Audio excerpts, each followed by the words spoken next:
'Cause nobody does it like you. I like the way that you move. That's why I never go through with leaving you. Everybody. Assalamualaikum warahmatullahi wabarakatuh. Salam sejahtera untuk kita semua.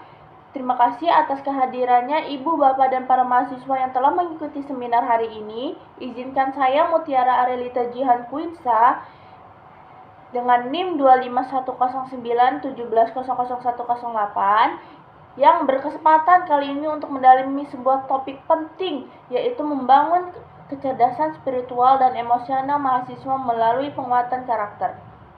Teman-teman, tema ini dipilih karena tantangan yang dihadapi mahasiswa di era modern ini tidak hanya mencakup akademis saja, namun juga psikologis, sosial, dan moral. Oleh karena itu, pembangunan kecerdasan yang bersifat batiniah ini menjadi sebuah kebutuhan mutlak untuk para mahasiswa. Para hadirin yang sekalian, kita itu hidup di era persaingan kompetitif yang sangat kuat. Nilai akademik dan kecerdasan intelektual emang penting, tetapi berbagai penelitian menunjukkan bahwa sebagian besar keberhasilan seseorang di dunia profesional justru didasari oleh kecerdasan emosional serta karakter pribadi. Oleh karena itu, mahasiswa saat ini menghadapi tekanan yang begitu besar, mulai dari tuntutan akademi, dinamika, organisasi, proses pencarian jati diri, hingga adaptasi di lingkungan kampus, tanpa memfondasi dirinya sendiri dengan karakter dan kecerdasan emosional yang kuat, sehingga hal itu membuat mahasiswa rentan mengalami keputusasaan, stres, dan bahkan kehilangan arah saat di dunia kampus. Pertama-tama, mari kita bahas apa itu konsep kecerdasan emosional sendiri. Jadi, kecerdasan emosional itu adalah kemampuan seseorang untuk mengenali, memahami, serta mengendalikan emosi diri sendiri, serta memahami emosi orang lain.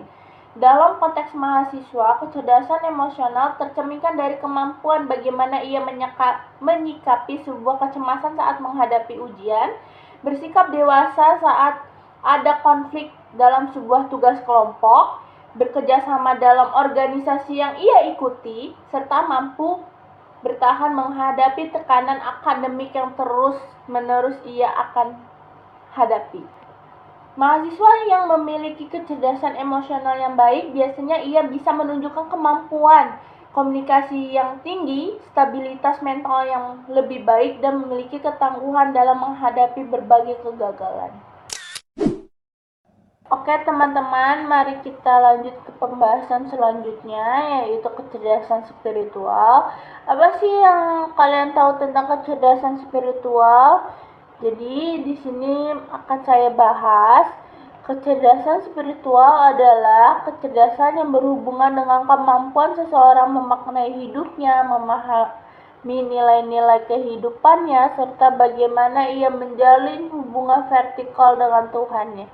Kecerdasan spiritual bukan sekedar praktik ritual agama, tetapi juga kemampuan memahami mana yang benar dan salah, memiliki pegangan moral yang kuat, serta mencapai kedewasaan batin.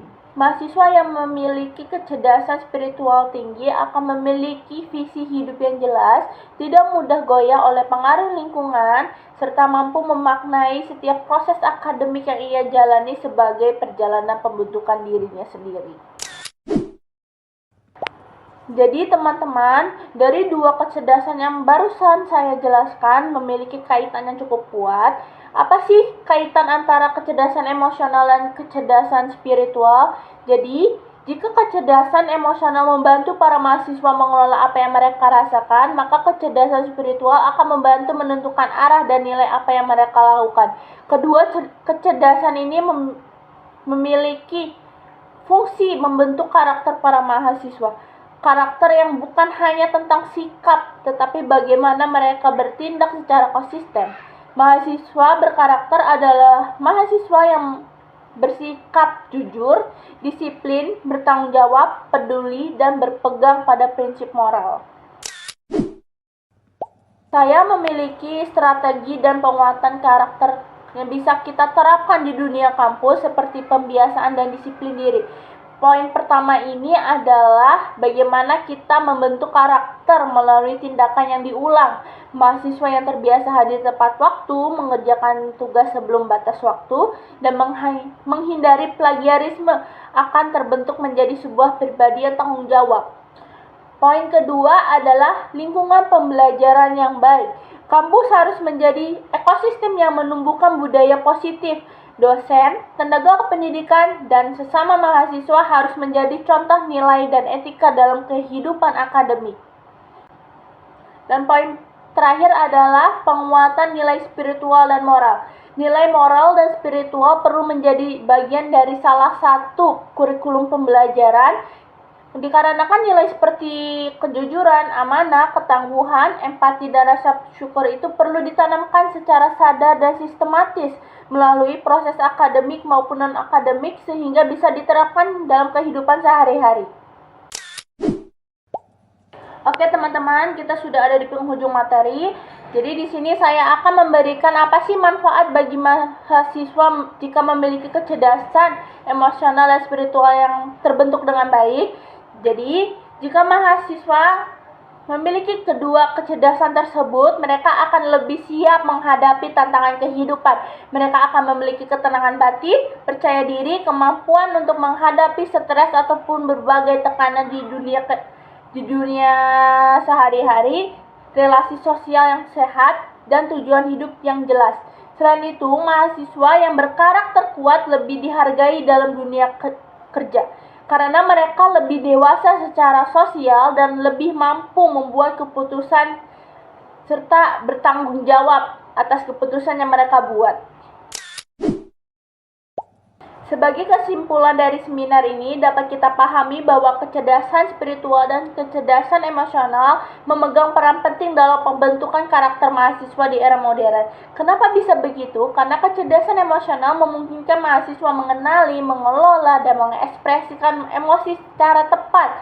Sedangkan kecerdasan spiritual memberikan arah, nilai, dan makna dalam setiap tindakan yang mereka lakukan.